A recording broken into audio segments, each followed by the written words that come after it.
Hari ini kita nak masak kari sotong. Memang padu makan dengan nasi panas. Di dalam kuali, panaskan minyak dan tumis halba campur bersama hirisan bawang merah. Lepas tu, masukkan bawang putih dan halia yang telah kita tumbuk. Tumis sampai naik bau wangi. Seterusnya, masukkan daun kari dan gaul rata. Memang wangi hidangan kita bila kita masukkan daun kari ni. Kemudian, masukkan sebut jintan manis dan sebut ketumbar gaul rata. Masukkan bancuhan rempah kari ikan. Tumis sampai pecah minyak. Tambahkan air sedikit demi sedikit. Ulang 3-4 kali sampai rempah betul-betul cantik berkilat.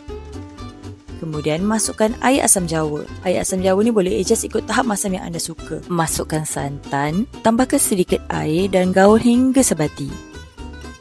Dah sebati santan tu, masukkan sotong yang telah kita bersihkan. Jangan masak lama sangat, nanti sotong jadi liat. Gaul biar sotong sebati dengan kuah. Kemudian masukkan bendi. Bila bendi dah agak lembik, masukkan cili merah yang telah dibelah tengah. Saya rasa kuah kari saya ni macam agak pekat, jadi saya tambahkan sedikit air. Jangan lupa tambahkan garam, serbuk perasa dan gula sebagai pelengkap. Akhir sekali, letakkan tomato yang telah dibelah 4 biar segar dan menaikkan rasa kuah kari kita. Okey, dah siap kari sotong kita. Memang bertambah-tambah dibuatnya bila makan panas-panas. Selamat mencuba. Ingat makan, ingat rasa.